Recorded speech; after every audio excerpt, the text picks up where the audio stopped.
என் இனிய தமிழ் நண்பர்களே, தெய்வீக குரலில் மனித குரல் என்ற தலைப்பில் மீண்டும் உங்களை சந்திப்பதில் மனம் மகிழும் டாக்டர் எம் சந்திரசேகரன். இப்பகுதியில் நாம் திருவள்ளுவர் எழுதிய குரல்களுக்குண்டான சிறுகதைகளை பார்த்து வருகிறோம்.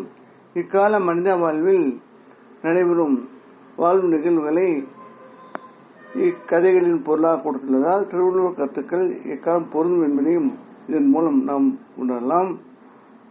கதையின் பொருளையும் குரலையும் இணைத்து ரசிக்க கேட்டுக்கொள்கிறேன். தற்போது அவர் எழுதிய நிலையாமை அதிகாரத்தில் 3ஆம் குரல். இது எண்ணிக்கைப்படி 333ஆம் குரல். குரல் என்னவென்றால், அற்கா இயல்பெற்று செல்லும், அது பெற்றால் அற்கும் ஆங்கே செயல். இதன் பொருள் என்னவென்றால், நிலைக்காத இயல்புடைய செல்வத்தை அடைந்து விட்டால் அதை கொண்டு நிலையானவற்றை செய்ய வேண்டும். கதையை பார்ப்போம். நம்ம பொண்ணு வயசுக்கு வந்த விசேஷத்துக்கு வந்த வெகுமதி பணத்தை பவுனா வாங்கினீங்க. நல்லா படிக்கிற அந்த பொண்ணுக்கு லேப்டாப் கேட்டா அதை வாங்கல. பையனுக்கு மெரிட் ஸ்காலர்ஷிப் கிரெடிட்டில் பணத்தை அவன் ஆசைப்பட்ட 2 வீலர் வாங்காம பேங்க் பிக்ஸட் டெபாசிட்ல போட்டீங்க. ஆபீஸ் ப்ரமோஷன் பணத்துல உங்க அப்பாவுக்கு ஹீரிங் எய்டு வாங்கினீங்க. எனக்கு புது மிக்சி கேட்டா ஓடுற வரைக்கும் ஓடட்டும் என்று சொல்றீங்க. மாற்றுத்திறனாளிகளுக்கு அரசு கொடுத்த அந்த பழைய இன்ஜின் வண்டியோட நீங்க எத்தனை நாள் போராடுவீங்க? நல்லதா அவனு வாங்கலாம்ல என்று தன் மாற்றுத்திறனாளி கணவன் சந்தானத்திடம் சங்கீதா வாதம் செய்தால், சற்று கோபமாகவே பேசினாள்.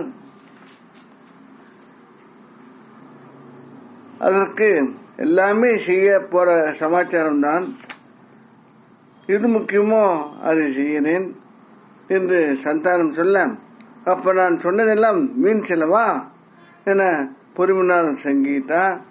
பதில் எதுவும் பேசாமல் சந்தானம் தன் பழைய வண்டியில் ஆபீஸ் கிளம்பினார். அப்போது அவருக்கு ஒரு பழமொழி ஞாபகம் வந்தது. பழமொழி என்பதை விட ஒரு பாடல் வரிகள் ஞாபகம் வந்தது. கையில வாங்கினே பையில போடல, காசு போன இடம் தெரியல. இது பலர் வாழ்க்கையை அனுபவிச்சுக்கிட்டு இருக்காங்க. முக்கியமா சம்பாதிக்கும் ஆண்கள் இதை உணர்ந்து கொண்டுள்ளார்கள். அது என்னமோ அவருக்கு ஞாபகம் வந்தது. அந்த ஆபீஸில் அவர் ஒரு செக்ஷன் மேனேஜர். வயது 45 ஆகிவிட்டது. தாய் தந்தையுடன் குடும்பம். வருவாய் ஒன்று அவருடைய சம்பளம் தான். வீடு வாடகை வீடு. தாய் தந்தை வாய் திறந்து எதுவும் கேட்காத மௌனசாமிகள். மகன் மகள் புத்திசாலிகள். சமுதாயம் செய்திட்ட உயர் ஜாதி காரணமாக மகன் சந்தோஷ் மெரிட்டில் சாதித்தாலும் அவன் விரும்பிய மருத்துவ சீட்டு ஜாதி அடிப்படையில் தட்டி வருகிறது. மகள் இப்போது 8வது வகுப்பு. 10வது வகுப்பு சென்றால் அரசே லேப்டாப் சைக்கிள் தந்துவிடும். அப்பா காது கேட்காததால் டிவி நண்பர் விட்டு பிரிந்து தனிமையாகிவிட்டார். அதனால் ஹீரிங் எய்டு வாங்கி தந்தார். இருக்கும் வருவாயில் மிச்சம் வைக்க முடியாத சூழல். எதிர்கால வாழ்வு மலை போல் அவருக்கு தோன்றியது. அந்த ஆபீஸுக்கு போன் வந்தது. சங்கீதா சமையல் அறையில் விழுந்து சிரமப்படுவதாக. அப்பா தான் போன் செய்தார். மருத்துவமனை அழைத்து சென்றார். பெரிய பிரச்சனை இல்லாவிட்டால் கூட தையல் போட்டு காயத்திற்கு வைத்தியம் செய்ய வேண்டியது வந்துவிட்டது. ஏனென்றால் ரத்த சேதம் இருந்தது. ஹீரிங் எய்டு இருந்ததால் அப்பா சமையல் ரூம் சங்கீதா விழுந்த சத்தம் கேட்டு போன் செய்துள்ளார். அழைத்து சென்றுள்ளார். மருத்துவமனையில் பேசியுள்ளார். இதை அறிந்து சென்ற சந்தானம் மருத்துவரிடம் பேசும்போது, மருத்துவர் சரியான நேரத்தில் வந்ததால் உங்களுக்கு பெரிய செலவு இல்லாமல் ஆகிவிட்டது என்று பாராட்டி, இவரையும் பாராட்டி பெரியவரையும் பாராட்டி அனுப்பினார். அன்று ஆபீஸ் திரும்பி வந்த சந்தானம் மகன் போன் செய்தான். அதாவது இந்த தடவையும் நீட் பரீட்சையில் பங்கு கொள்வதால் அதுக்குண்டான செலவிடங்கள் சொன்னான். அதற்கு அவர் சரி என்று சொன்னார். அப்போது அங்க கோபால் நண்பரிடம், என்ன கோபால் இப்போது எப்ப இருக்கிறேன்? நீயும் நானும் ஒரே மாதிரி தான் இருக்கிறோம். அதாவது தேவைகளுக்கும் வானமே இல்லைதான், அதே மாதிரி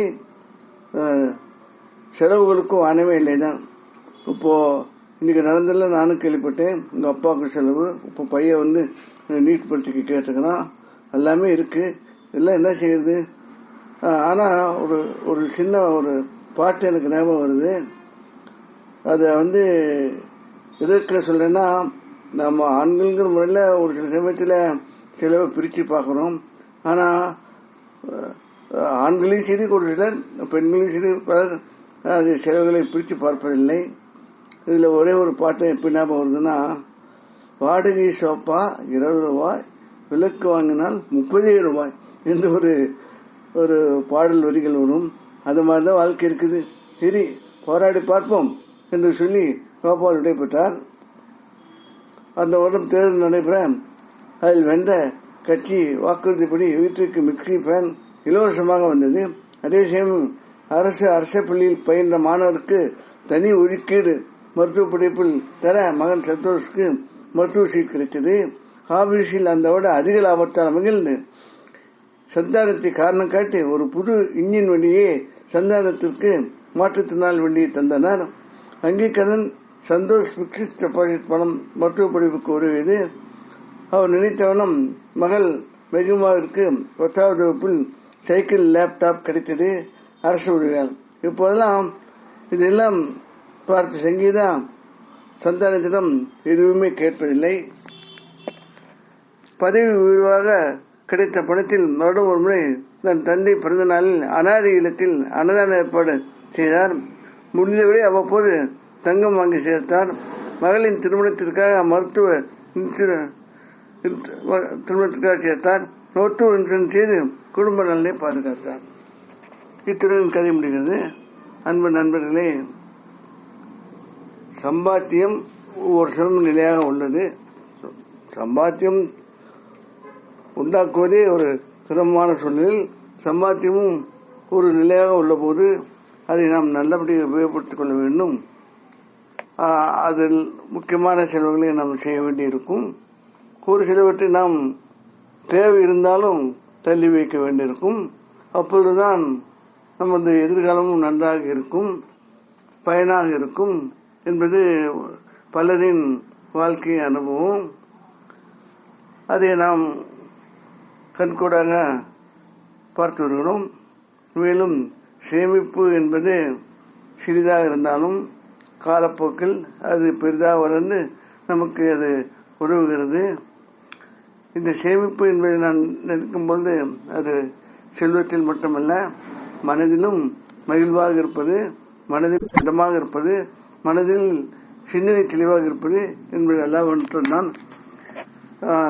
இந்த கருத்துக்களை தான் திருவள்ளுவர் குரலில் கூறுகிறார். இதனை நாம் சிந்திப்போம், இதனை நாம் பின்பற்றுவோம். இத்துடன் கதை முடிகிறது. வேறொரு குரலுடன், அதன் கதையுடன், கருத்துடன், பொருளுடன் மீண்டும் உங்களை சந்திக்க விரும்பும் டாக்டர் எம் சந்திரசேகரன், ஸ்ரீ மீனாட்சி மருத்துவமனை, ஓமலூர். இப்பகுதியில் வரும் கதை, கருத்து, பொருள் யாவும் கற்பனையானவை, படங்கள் கற்பனையானவை, யாரையும் இதுவரை குறிப்பிடவல்ல. இக்கதையில் பதிக்கப்பட்ட படங்கள் வலைதளத்தில் எடுக்கப்பட்டது. அவற்றை பதித்திற்கு எங்கள் மனமார்ந்த நன்றி. இக்கதையை மற்றவருக்கு அனுப்பி இலக்கிய சேவை செய்து கேட்டுக்கொள்கிறேன். வணங்கவர் முருகனால் தமிழ் மேலும் வளர்ந்து வளம் பெற வேண்டி விடைபெறுகிறேன். வாழ்க தமிழ், வாழ்க திருவள்ளுவர், வாழ்க திருவள்ளுவர் எண்ணங்கள். வணக்கம்.